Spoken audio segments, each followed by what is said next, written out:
The Taj Mahal 7 wonders of world में से एक, इंडिया की शान, जो कि यूपी के आगरा शहर में यमुना नदी के किनारे उपस्थित है। Built by an emperor as a tomb for his favorite wife, the Taj Mahal has become India's international symbol of love.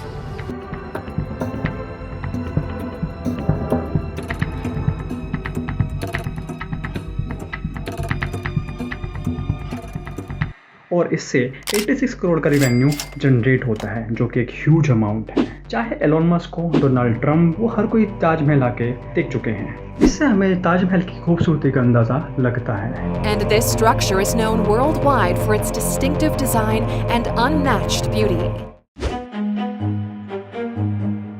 अगर हम ताजमहल की हिस्ट्री पे नज़र डालें तो इसे एक मुग़ल राजवंश जहांगीर के बेटे शाहजहां ने बनवाया था। वैसे 1600 शताब्दी के बाद इंडिया में मुग़ल्स का राज रहा था।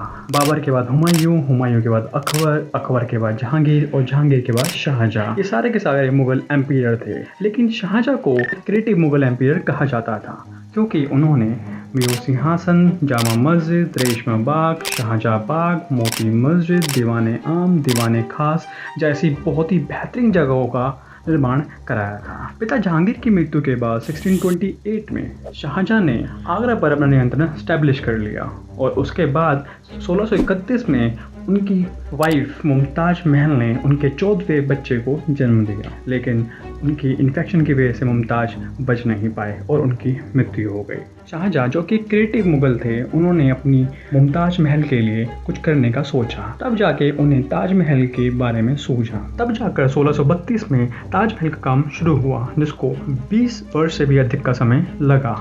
वास्तुकार उस्ताद अहमद लाहौरी, जो कि फ्रांसीसी मूल के भारतीय वास्तुकार थे, उन्होंने 1000 हाथियों, 20,000 से अधिक श्रमिकों और तकरीबन 32 करोड़ में उसका निर्माण कराया।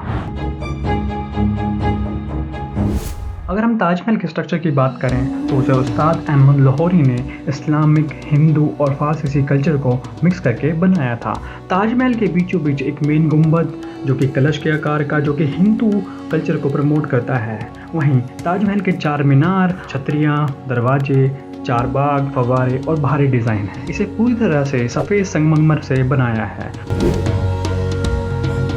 अगर आपको कोई बड़ी बिल्डिंग बनानी है तो उसके लिए आपको उसका जो बेस यानी फाउंडेशन होता है वो बहुत ही मजबूत कंक्रीट का बना होना चाहिए। अगर नहीं होगा तो वह बिल्डिंग टूटने का डर होता है। लेकिन आपको जान के हैरानी होगी कि जो ताजमहल का फाउंडेशन है यानी बेस है, वो एक वुडन यानी लकड़ी से बना हुआ है, जो कि एक सरप्राइजिंग फैक्ट है। इसके अलावा ताजमहल के जो बाहरी पिलर हैं वो बाहर की तरफ झुके हुए हैं, यानी इनका जो एंगल है वो बाहर की तरफ है, क्योंकि उस समय बनाते समय सोचा गया कि अगर इनके एंगल हम अंदर की तरफ रखेंगे तो ये बीच वाले गुंबद पे गिरने का खतरा है। तीसरा, सबसे पहले ताजमहल को बनवाने का आइडिया बुरहानपुर यानी कि जहां मुमताज की मृत्यु हुई थी वहीं पर आया था, लेकिन इसके बाद रिसोर्स की कमी के कारण इसे शाहजहां ने आगरा में यमुना के किनारे बनाने का फैसला लिया। दोनों मुमताज और शाहजहां दोनों ही ताजमहल के अंदर दफन हैं। देखो, 7 वंडर्स ऑफ वर्ल्ड में से सबसे ज़्यादा ताजमहल में ही लोग विजिट करते हैं।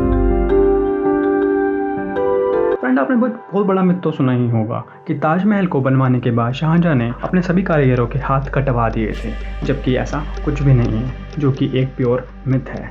इसके अलावा यह भी कहा जाता है कि सफ़ेद ताजमहल के बाद शाहजहां ने सिमिलरली उसके सामने एक काला ताजमहल बनवाने की नींव रखी थी, बट अकॉर्डिंग टू यूनेस्को वो जो पत्थर सफ़ेद संगमरमर के थे वो समय के हिसाब से काले पड़ते चले गए थे। तो फ्रेंड्स, हमने history, fact, myth about Taj Mahal सब देख चुके हैं। So stay tuned with updated